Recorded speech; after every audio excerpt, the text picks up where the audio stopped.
Hello, welcome to my channel, Crafty Fox DIYs. In this video, I'm going to share with you some cute bunny DIYs, but not necessarily for Easter. I myself like to decorate with bunnies for spring.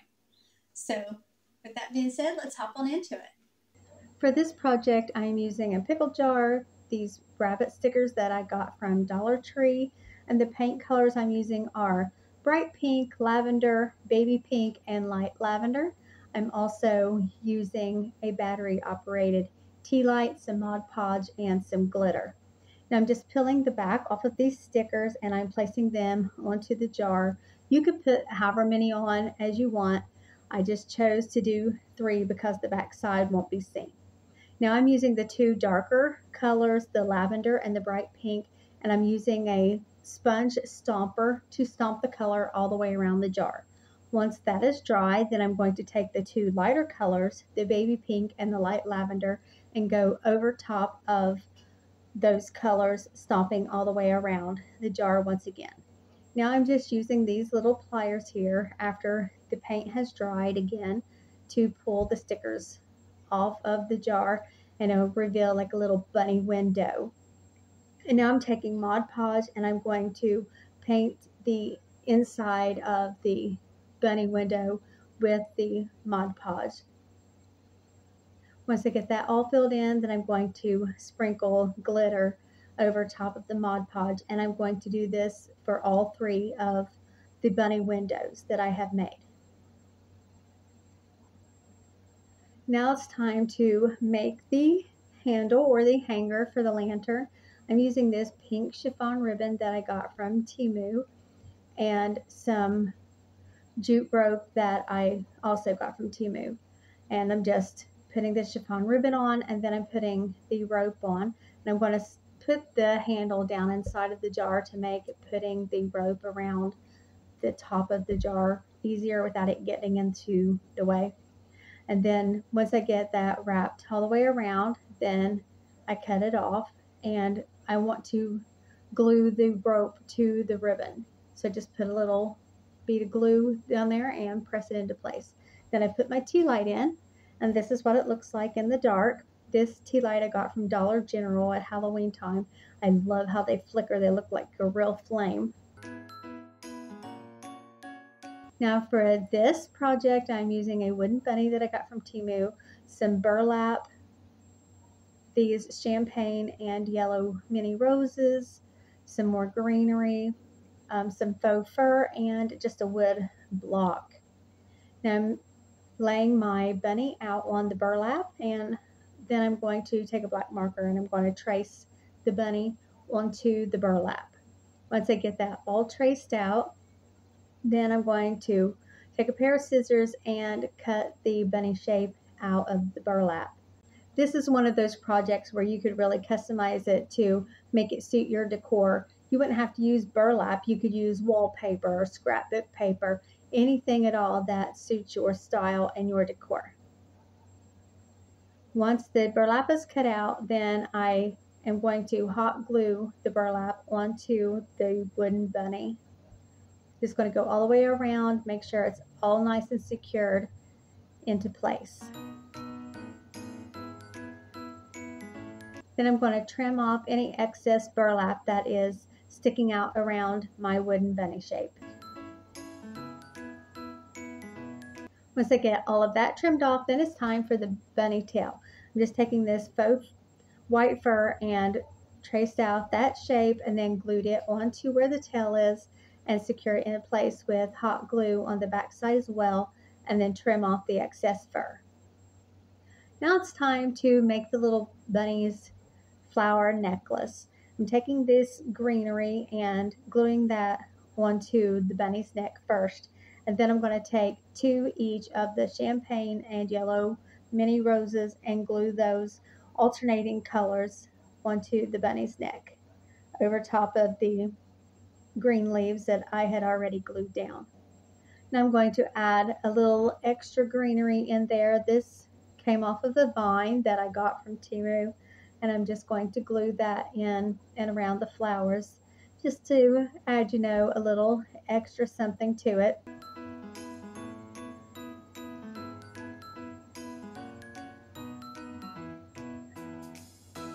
Now I want my bunny to stand up, so I'm using this wood block here. I'm just going to glue that onto the back of the bunny. You could use anything you have on hand that would be a suitable, thing to use to make the bunny stand up. You could also put a hanger on the back if you want it to hang instead. Now how cute is this?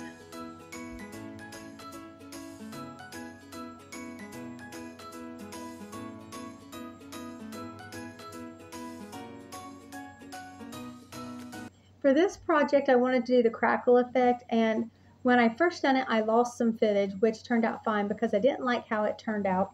So now I get to redo it. I showed you the ribbon and the bunnies that I took off of the one that I made originally, and I just used my hairdryer to heat up the hot glue so that way I could pull those off of the sign. Paint colors that I am using are moon yellow, patina, burnt umber, and white. I'm also using Mod Podge. Now the first thing I'm doing is putting the burnt umber over top because I want this to be my bottom color. So I'm painting the sign back over with that burnt umber to cover up my mistake before. Now once that's completely dry, then I'm going to take Mod Podge and I want to put a moderate layer of Mod Podge on top of my brown paint. I don't want it to be too thick, but I also don't want it to be too thin. So there's a medium in there, and that's what I'm going for. Like I said, you don't want it too thick, but you also don't want it too thin. Now, this is going to take a little bit of time because I'm showing you the whole thing. I'm not cutting out any parts. So you will see just exactly how I'm doing this. Just, like I said, giving it a nice moderate coverage with the Mod Podge. Not too thick, not too thin. Now I'm going to, after I get it completely on there, I'm going to let it sit for just a few minutes. You don't want to let it sit too long, but I go ahead and put my Mod Podge up, get my paint out and all of that. Now we're going to put the white paint on. And what you want to do, you don't want the paint and the Mod Podge to mix. You don't want it to be really mixed. You just kind of want the white paint to go over top of the Mod Podge. So you want to have a light hand. So you just get a lot of paint on your brush and just draw it across with a light hand. Don't go too heavy-handed or you'll cause the two to mix, and just go over top with your paint. I suggest, because like I said, I messed up on my first attempt, that you maybe take a scrap piece of something and just test it out to see what you need to do, and you will learn that way, just in case you're not able to, for some reason, go back over and redo it like I was able to with this one. But as you can see, now I'm getting a little faster, getting better at it. But like I said, what you want to do is just use a light hand and pull the white paint across the Mod Podge.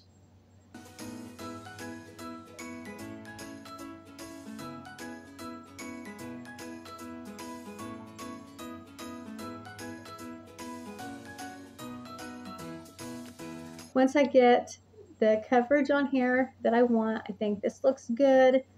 I don't see any wood or anything showing through. Then I'm going to take my hairdryer and you're going to see this transformation.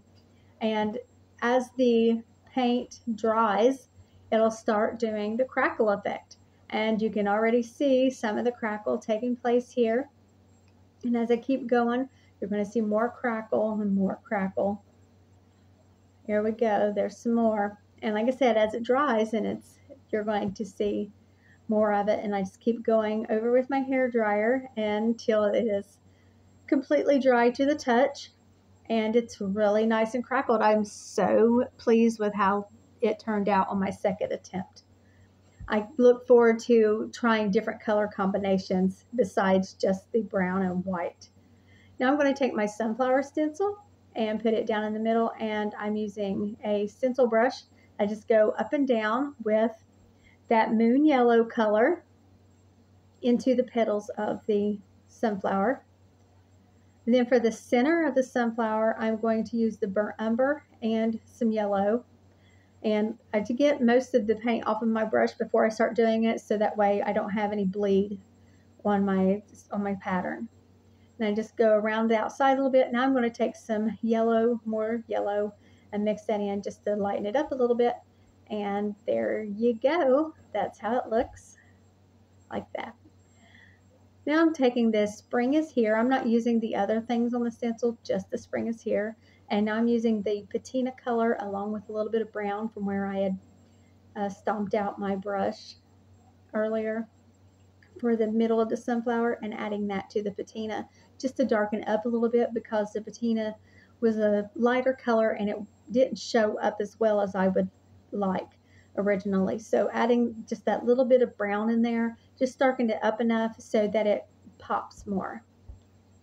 And I'm going over the words spring is here.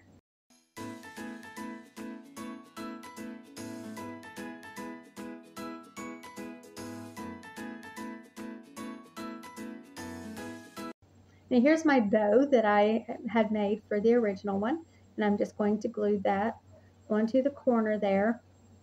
It's some jute with ribbon leaves on it, and just a small piece of orange and yellow and green ribbon that I had left over from Thanksgiving, I believe, and one of those mini yellow roses that I used on the bunny. Now I have these wooden bunnies that I got from Dollar Tree that I had painted with the burnt umber, and I'm going to glue those onto the sign, just like that. Now I want my sign to hang, but I also want the hanger to be so that it could be hidden out of sight if I decide that I want to use it, as a shelf leaner.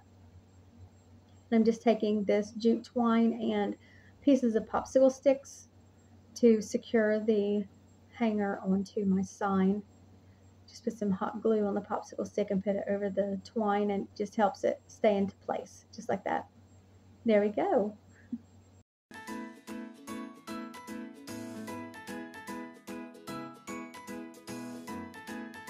Now let's take one last look at all of these projects.